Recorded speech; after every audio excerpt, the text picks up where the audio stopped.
What's up, everybody? Today we're breaking down the massive rank play changes that just arrived in Call of Duty Season 4. And honestly, this might be one of the biggest rank play updates we've seen in years because Activision has completely changed how skill rating or SR works. The biggest headline: Hidden MMR is gone. Players have been complaining about hidden matchmaking ratings for years, saying they never really knew why they gained 20 SR one game and lost 100 SR or gained 100 SR the next game. Now Activision says every single point of SR you gain or lose is based on visible factors that you can actually understand. So let's break down exactly how the new system works and what it means for your rank.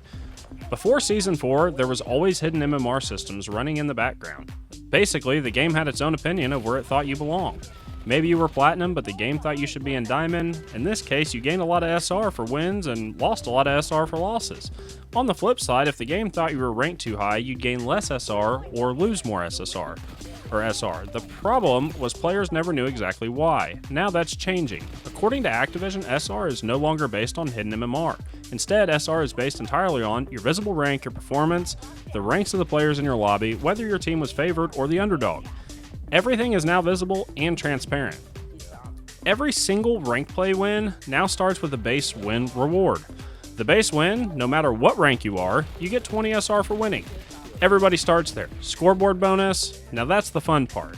If you finish in the top 4 players on the scoreboard, you will earn bonus SR. The higher you place, the bigger the bonus. This means individual performance matters more than before. If you're carrying games consistently and finishing near the top, you'll be rewarded. If you're getting hard carried every match, don't expect SR gains. Opponent rank adjustments. The game now looks at who you're playing against. Let's say you're Platinum and you're going against Diamonds, Crimson players. The game says, okay, this player's beating people above their rank, so you'll receive additional SR bonuses. But if you're in Platinum and you're only beating Gold players, you won't get nearly as much SR because you're expected to beat those players. If the lower ranked players outperform you, your SR gains actually can be reduced. Basically, the game is asking, are you proving you belong in a higher rank? If the answer is yes, you'll climb faster. The Underdog team bonus. Another new factor is team strength. If your team is considered the underdog and you beat a stronger team, you'll earn extra SR. Think of it as a, let's say, quality win. But if your team was heavily favored to win and you beat weaker opponents, you will get less SR. Now let's talk about losses. For most players, this is actually pretty straightforward.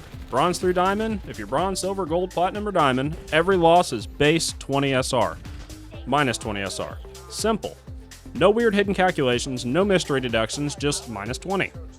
Crimson and above, this is where things become much harsher. Activision wants the very best players to consistently prove they belong at the top, so losses become increasingly expensive. I have those listed above, as you can see here. So once you reach those elite levels, simply going even isn't enough. You'll need to win consistently to keep climbing.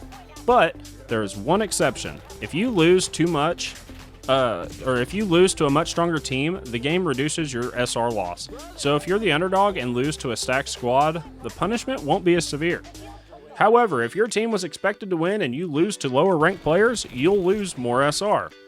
So what does all this actually mean? For most players, especially Platinum and Diamond players, the system is now rewarding performance much more clearly. If you're consistently top fragging, playing objective, finishing near the top of the scoreboard, beating players at or above your rank, you'll earn SR faster. The days of blaming hidden MMR for everything should mostly be over because now you can see exactly why your SR changed. The biggest takeaway is this: the game wants you to prove you belong in higher divisions by outperforming players already in that division. There's one more rank play change. Party restrictions have been loosened. Previously, Crimson players were restricted because Activision didn't want large parties creating an unfair advantage. Now in Season 4, Crimson players can queue up with up to 4 players. No party size restrictions. This means friends can finally squad up together against in Crimson. Eerie and Top 250, nothing changes here. These players remain limited to 2-player parties. Activision says this is to protect competitive integrity at the highest level of rank play. Overall, this is probably the most transparent rank play system we've ever had. The biggest change is clearly the removal of hidden MMR and the move toward visible SR calculations. Now every win, every loss, every scoreboard placement, and every opponent rank directly impacts your progression.